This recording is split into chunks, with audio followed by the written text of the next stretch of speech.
We give you our best 3 bets in Week 13 of college football, and it all starts right now.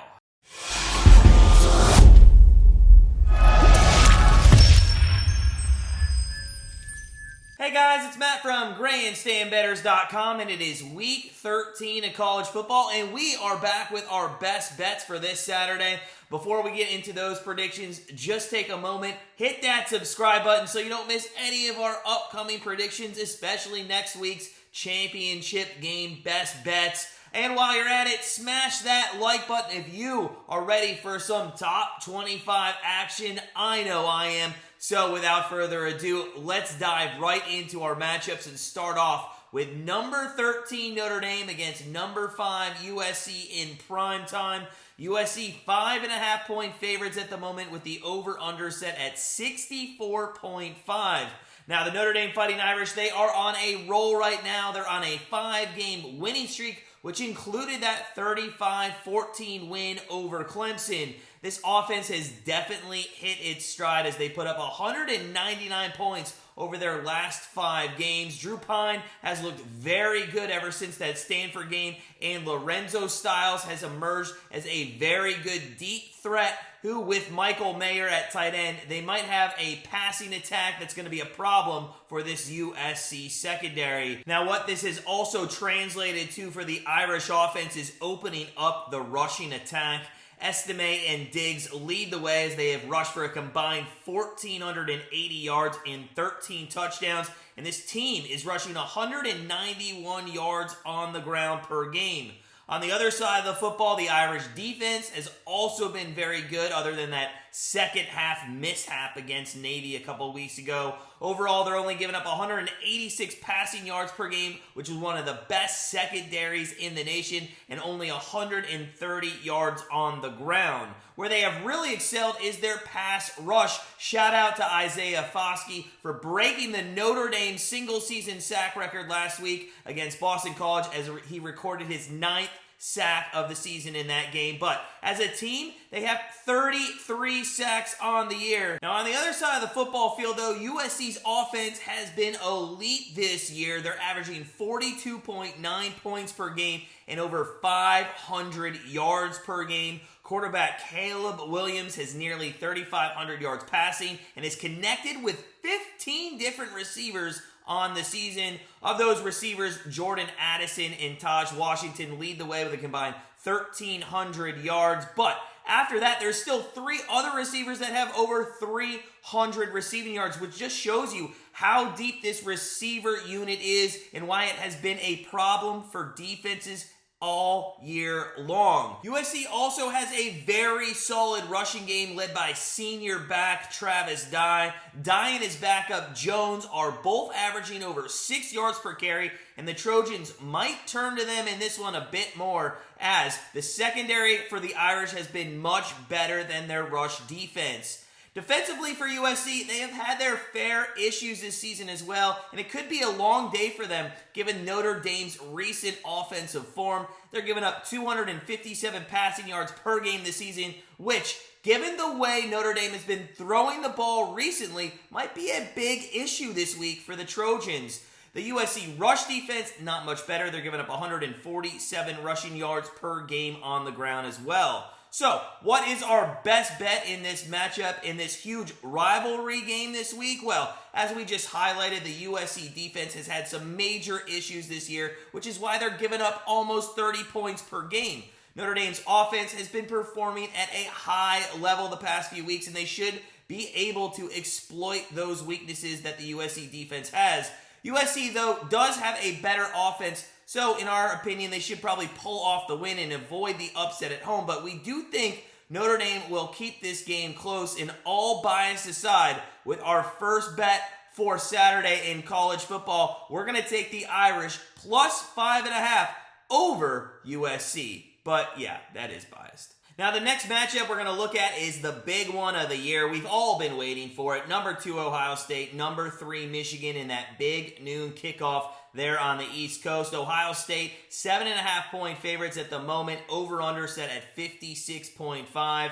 Michigan Wolverines survived a little bit of a scare last week against Illinois to improve to 11-0 on the season, and the reason that game was so close was because of Illinois' rush defense, which we actually highlighted in last week's video. But a big issue coming into this week is the health of Blake Corum. He left the game last week with an apparent knee injury, and although Michigan's hopeful that he will suit up, without Corum, this offense is just not the same. Quarterback McCarthy has played well this season, but after Corum left, it was shown how much Corum means to this offense. Illinois held the Wolverines to only 3 field goals without him in the lineup. Defensively for Michigan, they put up collectively probably the best number in college football this season. They're ranked 1st overall, 5th in pass defense, 2nd in run defense, and have given up the 2nd least points per game in the season. Now, we're going to say this again because the Michigan Wolverines defense has not been properly tested here.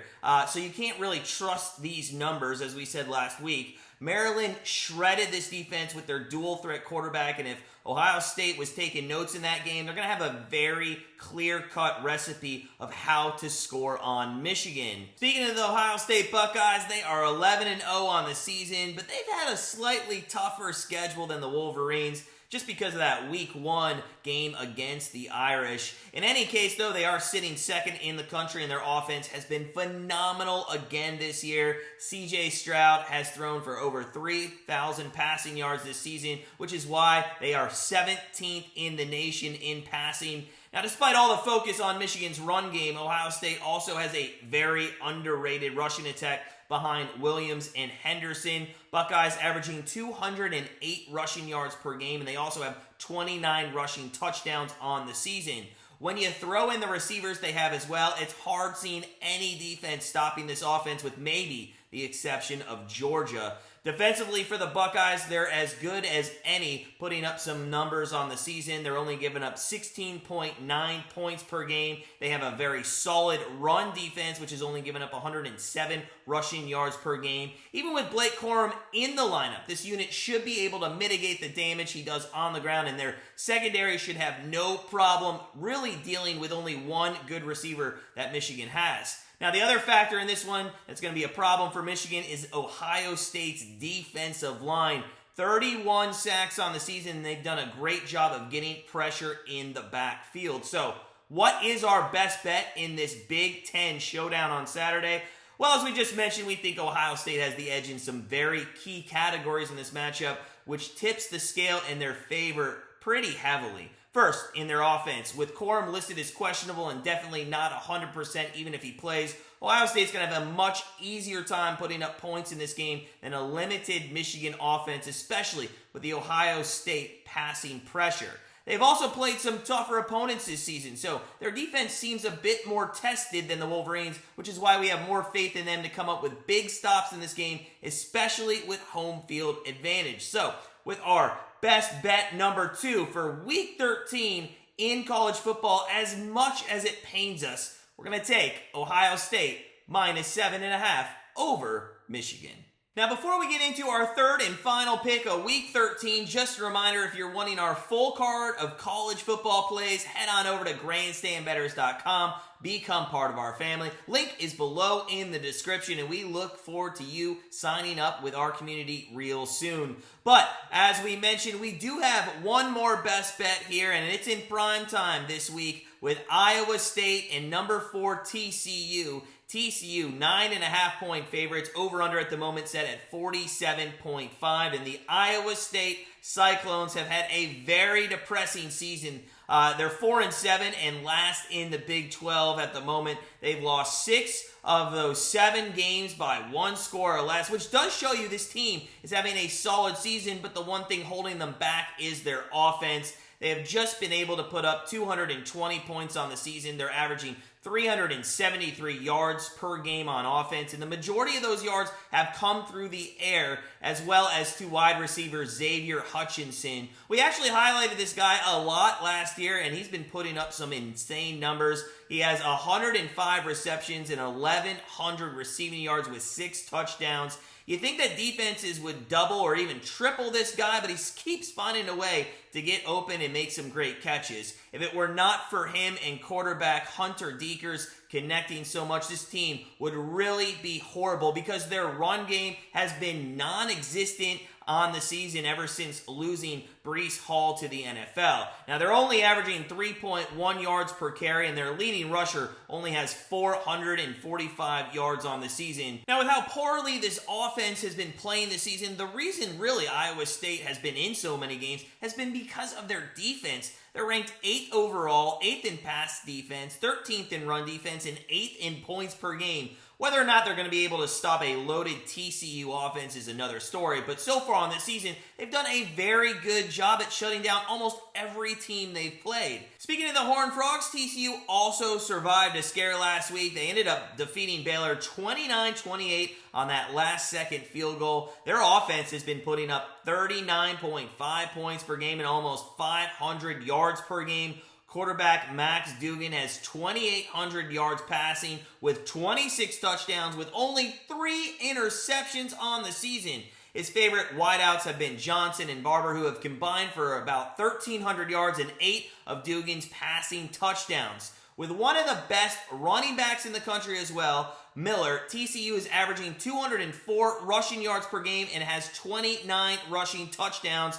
This offense, very dynamic, and when you factor in Duggan's ability to extend plays with his legs, it is clear why this offense is one of the best in the country statistically. Now, on the other side of the football, the Horned Frogs defense, they've had their fair share of struggles this season. However, the last 3 weeks, much better. They've only given up 18.3 points per game, and their secondary has looked a lot better. Last piece of the puzzle for this team to really make a statement and make a run in the college football playoffs would be perfecting their run defense. They're giving up 232 rushing yards last week to Baylor, and if you simply give up that many yards against good teams, you're not going to win in the long run. Yeah, they survived that one, but they're going to need to figure something out if they want to win the Big 12 championship and just make it even into the college football playoffs. So, what is our best bet in this Big 12 matchup? Well, for the first time in a while, we're finally a bit weary on looking at TCU on the spread here, just because of the way they narrowly escaped Baylor last week and how many close games Iowa State has made this season. So, in this one, we're going to look at the total, the over-under, as we mentioned, 47.5 points. Given how poorly TCU's defense has played for the majority of the season, we think Dekers and Hutchinson are going to shred TCU this week. At the same time, though, TCU is going to continue to be efficient on offense as well, even against a better Iowa State defense. So with our final pick for Week 13 in college football, we're going to take Iowa State and TCU over 47.5 points. Well, that does it for us here at Grandstand Bettors. As always, sit back, relax, enjoy Week 13 of college football, and we'll see you right back here, same place, same time next week for our championship game best bets.